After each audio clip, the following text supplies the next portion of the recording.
Welcome back to 504 Road Trips. Today we continue our trip south on Interstate 89 in New Hampshire, beginning just before mile 52 in the town of Enfield in Grafton County. We've backtracked a little bit to talk about Exit 16, which is coming up. Exit 16 is labeled Permort, which isn't an actual place name. Exits 16 and 15 were built to provide access to communities in Enfield that would otherwise have been cut off by the newly built interstate highway. Enfield's Board of Selectmen chose the name Permort in 1960 for a prominent local family in the early days of Enfield. To the south, Methodist Hill Road eventually connects with State Route 120, and to the north, US 4 can be reached via Eastman Hill Road. Additionally, Whaleback Mountain Road runs alongside I-89 for about a mile to the south along the former path of State Route 10.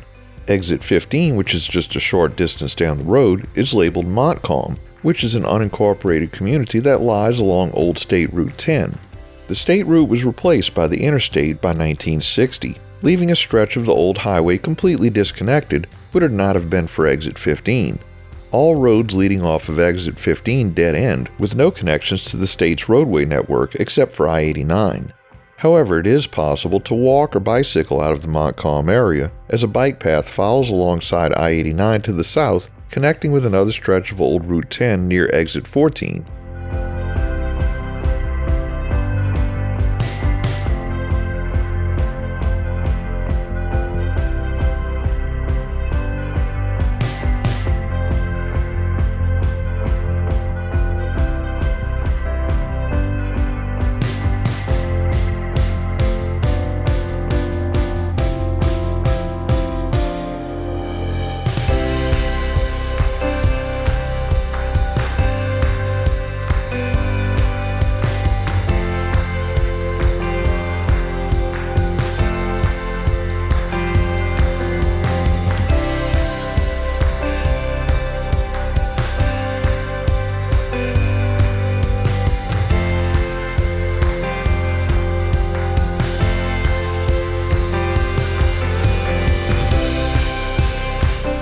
Exit 14 provides access to North Grantham, and here we enter the town of Grantham. Grantham was incorporated in 1761 and had a population of 3,404 as of the 2020 census. The town boasts two stunning lakes, Eastman Lake and Stocker Pond, as well as the scenic Eastman Golf Links, which offers a challenging game in a beautiful setting. There are also miles of hiking and biking trails for outdoor enthusiasts to explore. The Eastman community, a popular residential area in Grantham, features a variety of housing options, including single-family homes and condominiums, all surrounded by nature. Residents enjoy amenities like a golf course, tennis courts, a fitness center, and a private beach. Home prices in the community range from $400,000 to $800,000. We've also entered Sullivan County, the second least populous county in New Hampshire, with 43,063 residents as of 2020. Sullivan County was established in 1827 at Newport, its present county seat, by separating it from the northern part of Cheshire County. It was named after John Sullivan, a Revolutionary War hero and former governor.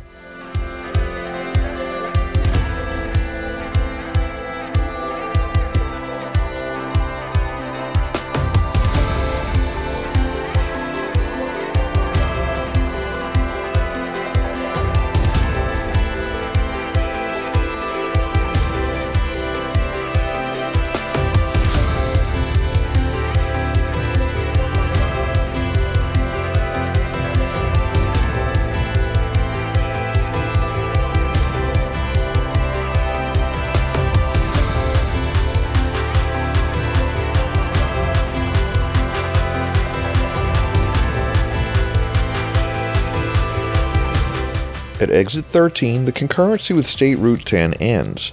This exit primarily serves Grantham, as well as the more distant town of Croydon to the south.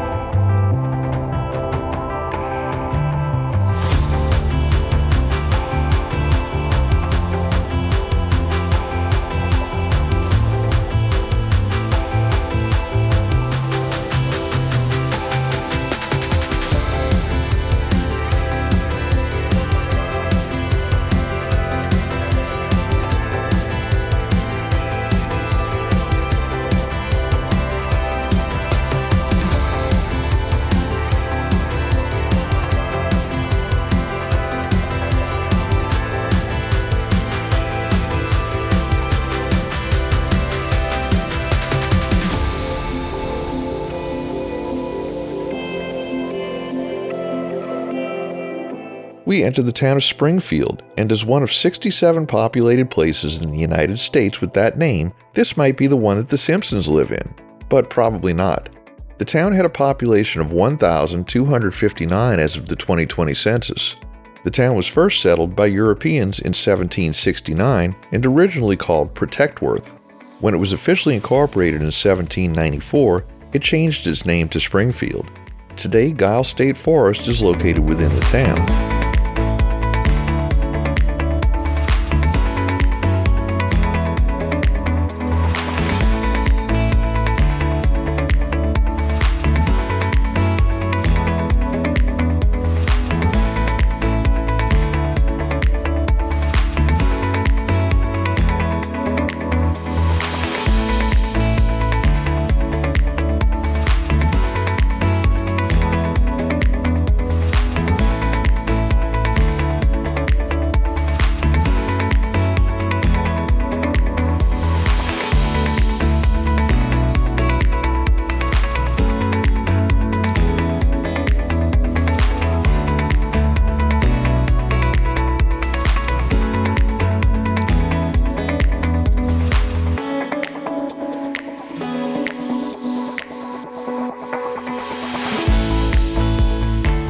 We enter the town of Sunapee, and we see exit 12A, which serves Springfield and George's Mills.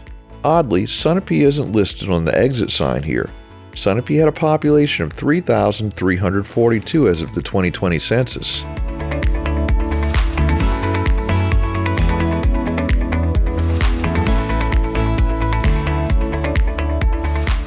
We enter the town of New London, which had a population of 4,400 as of the 2020 census. The town is home to Colby Sawyer College, which has been hosting the Gordon Research Conferences since 1947. We've also entered Merrimack County, which is named for the Merrimack River. Merrimack County is part of the Concord, New Hampshire Micropolitan Statistical Area, which is also included in the larger Boston, Worcester, Providence, Massachusetts, Rhode Island, New Hampshire, Connecticut Combined Statistical Area. Exit 12 serves New London and is also the only exit with the name Sunapee on it. Note the sequential exit numbers with no mile-based exit number on the sign throughout New Hampshire. The switch to mile-based exit numbers has been repeatedly met with opposition, although the state has received permission to use federal funding to make the conversion. At the on-ramp, we begin a concurrency with State Route 11.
At exit 11, the concurrency with State Route 11 ends, and this is one of those unusual instances where the exit number matches the highway number. This exit also carries the New London name as well as King Hill Road.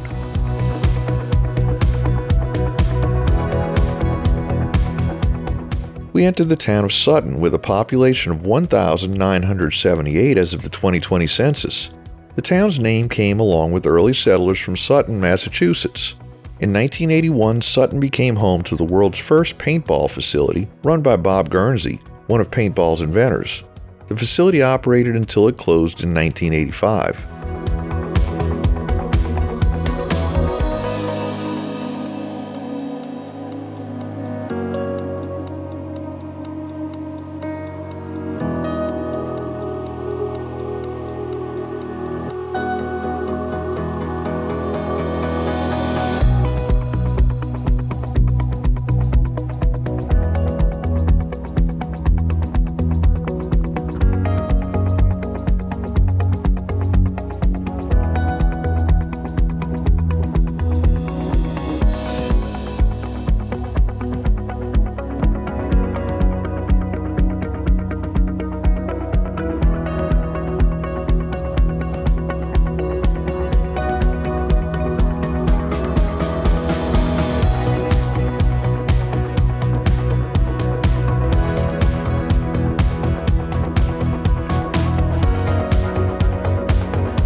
Exit 10 serves Sutton and provides access to State Route 114. However, the exit was closed on the day of filming for some sort of construction. Presumably, that construction is now finished over a year later. We conclude today's video at mile 27. Thanks for watching. We've enabled channel memberships, so for as little as $1 a month, you too can help support our channel and get early access to our regular videos, as well as the occasional members-only video. Click the link in the description to join. If you like this video, please give us a thumbs up, post a comment, subscribe, share and follow us on social media, and join us for our next 504 road trip.